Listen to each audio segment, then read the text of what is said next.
KinesiologyKris.com. Hello and welcome to Kinesiology Kris. As you can probably guess, I am Chris, and today we're going to be going over the brachialis muscle. Now, this little doohickey here, this is to help you skip around to the corresponding portion of the video in case you just want to focus on one thing. Alright, the O's for origin, I's for insertion, A's for action, and N's for innervation.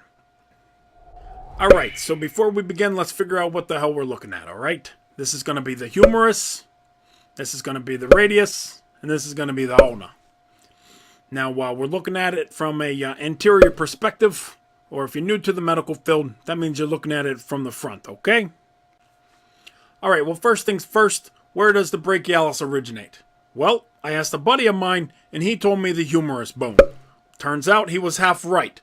It originates from the lower half of the anterior shaft of the humerus bone, which is right here. And although that was very exciting, I'm sure you'll be more excited to hear that that's the only origin you're going to have to remember for the brachialis muscle.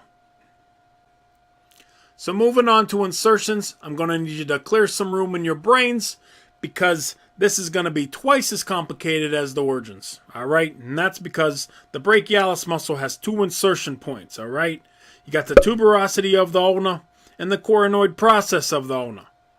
And now that I think about it, it actually wasn't that complicated. They're both of the ulna. You just got to remember the tuberosity, and then you got to remember the coronoid process. Maybe some dude's riding a tube down the coronoid process of the ulna. Who knows? So let's move on to action. If we go from the origin, and we draw an imaginary line down to the insertion, we can see from an anterior view that we're not going to create much force. But if we look at a side view, you can see that rotational force is actually created in the elbow, which will give us elbow flexion.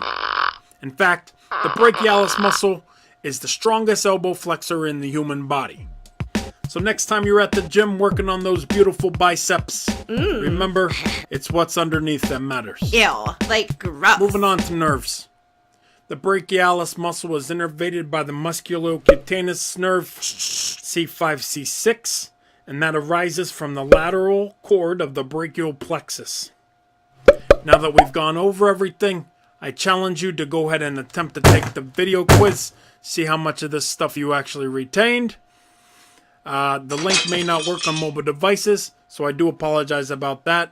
And as always, I'm Kinesiology Kris. I hope you liked my video. If you did, please share, like, or subscribe, and be sure to post it all over your Facebook wall every 10 seconds of the day. All your friends will begin to hate ya, but I'll learn to love ya. Happy studying, my friends.